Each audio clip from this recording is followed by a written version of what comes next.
بسم اللہ الرحمن الرحیم۔ ناظرین، میں ہوں محمد فیاض ماہی۔ آپ دیکھ رہے ہیں میرا یوٹیوب چینل محمد فیاض ماہی۔ سبسکرپشن آپ کی محبتوں سے بری ہوئی ہے۔ آپ کے جو کومنٹس ہیں اور بیل آئیکن پر جو آپ کا کلک کرنا، وہ یقیناً آپ کی محبت اور آپ کا پیار ہے۔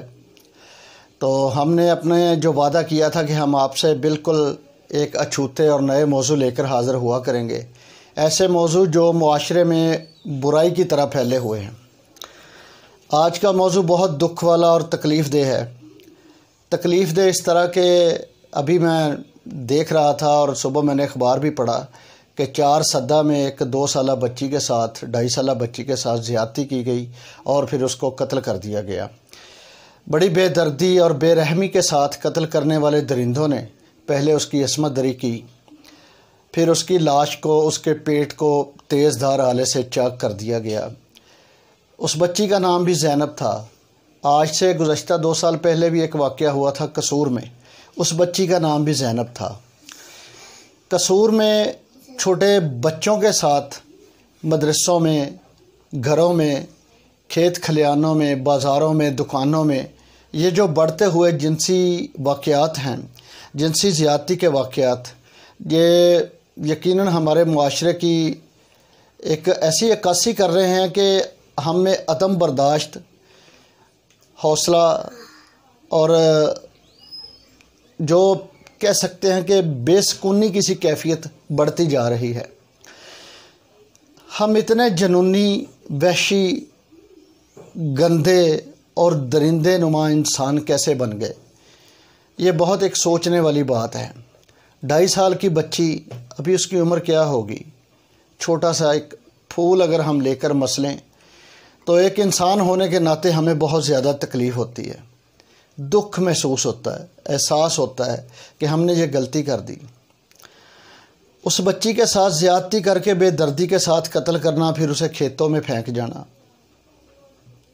کیا وہ انسان ہی تھے جنہوں نے یہ سب کیا؟ گزشتہ دنوں 15-20 دن پہلے موٹر وے پر ایک واقعہ ہو گیا۔ خاتون کے ساتھ اس کے بچوں کے سامنے زیادتی کی گئی۔ پھر دیپال پور میں، اوکاڑا کی ریاست میں ایک واقعہ ہو گیا۔ خاتون کے ساتھ اس کے خاوند کے سامنے زیادتی کی گئی۔ زیادتی کرنے والے پکڑے گئے، قاتل بھی پکڑے گئے۔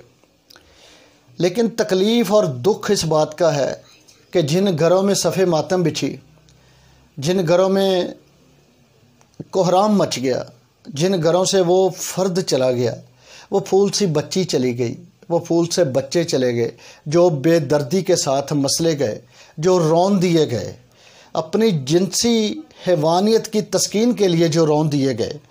ان بچوں کا کیا قصور تھا؟ ان گھر والوں کا کیا قصور تھا؟ کوئی بچہ مدرسے میں پڑھنے جاتا ہے، واپسی پر اس کی لاش ملتی، اس کی لاش کو کتے بھنبھوڑتے ہیں، خونخوار جانوروں کے لیے چھوڑ دیا جاتا ہے، بے دردی کے ساتھ قتل کر دیا جاتا ہے۔ اس بچے کا کیا قصور ہے؟ قرآن کریم پڑھنے کے لیے جو بچے جاتے ہیں، بہت سے واقعات ایسے ہیں جو نام نہاد مولوی ہیں، مولوی نہیں مولوی، جو مولوی ہیں وہ ایسے واقعات میں ملوث ہیں، اعتراف جرم کر چکے ہیں، قانون کی گرفت میں ہیں۔ لیکن افسوس میرے اداروں پر، میری عدالتوں پر، میری حکومت پر، میرے صوبائی لیڈروں پر، میرے وفاقی لیڈروں پر، میرے علماء کرام پر، میرے ان کونسلر، جنرل، MNA، MPA، وزراء، سفراء، سب پر انتہائی افسوس ہے کہ کسی ایک کو بھی سزا دلوانے میں کوئی بھی ایک آگے نہیں ہے۔ اگر کوئی حکومت فیصلہ کرتی ہے کہ ان کو سزا دی جائے گی، جیسا کہ گزشتہ دنوں عمران خان صاحب نے ایک انٹرویو میں کہا تھا کہ ہم سوچ رہے ہیں، حکومت سوچ رہی ہے کہ جنسی زیادتی کے واقعات میں ملوث جو لوگ ہیں ان کو سرعام پھانسی دی جائے یا انہیں نامرد بنا دیا جائے، لیکن ان کی حکومت کے اندر سے آوازیں اٹھنا شروع ہو گئیں۔ نام نہاد علماء کرام اٹھ کر کھڑے ہو گئے، ایسا نہیں ہو سکتا، ایک وزیر اٹھ کر کھڑا ہو گیا، یہ زیادتی ہے۔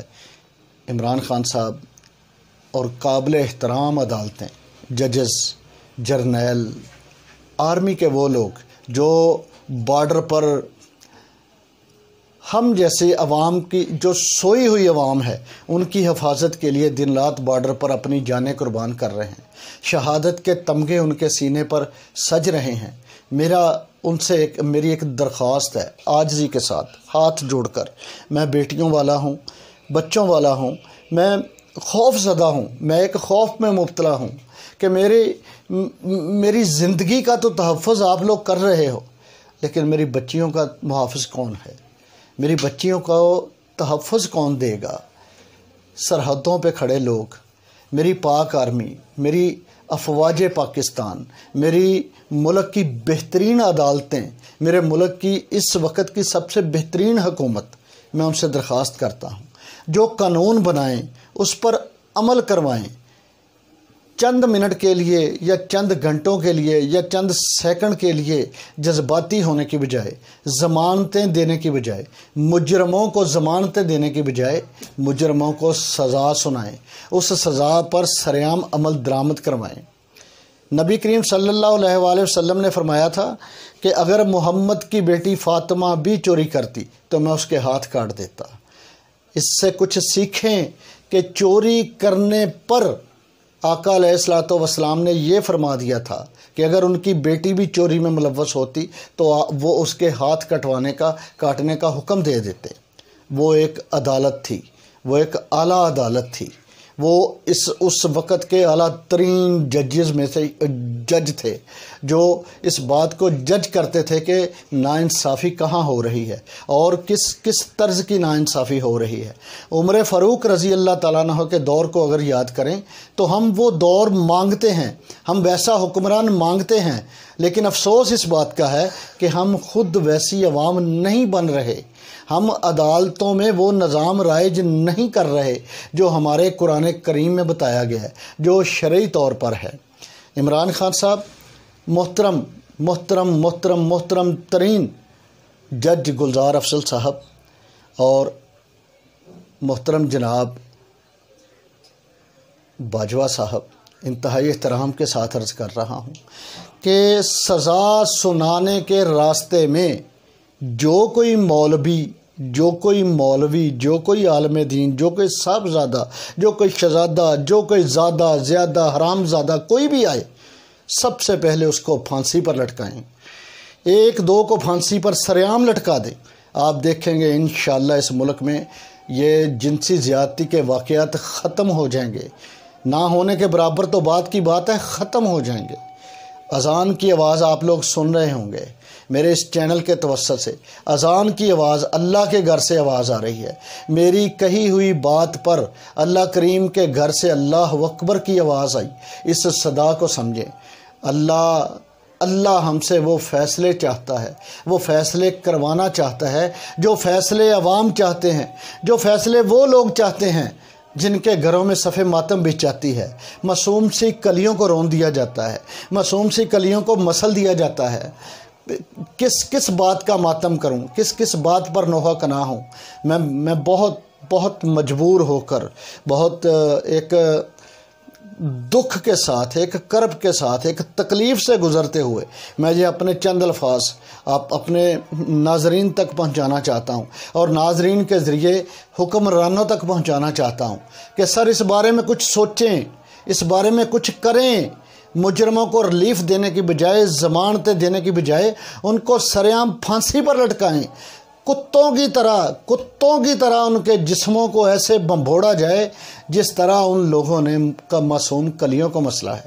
کیا ایسا کوئی قانون ہے پاکستان کے لوگوں کے لیے، اپنے ناظرین کے لیے، نام نہاد علماء کرام کے لیے اس سزا کے خلاف کھڑے ہونے والوں کے لیے ایک سوال چھوڑ کر جا رہا ہوں۔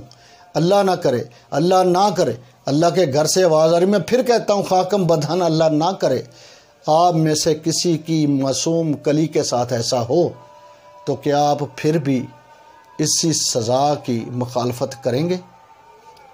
اللہ حافظ۔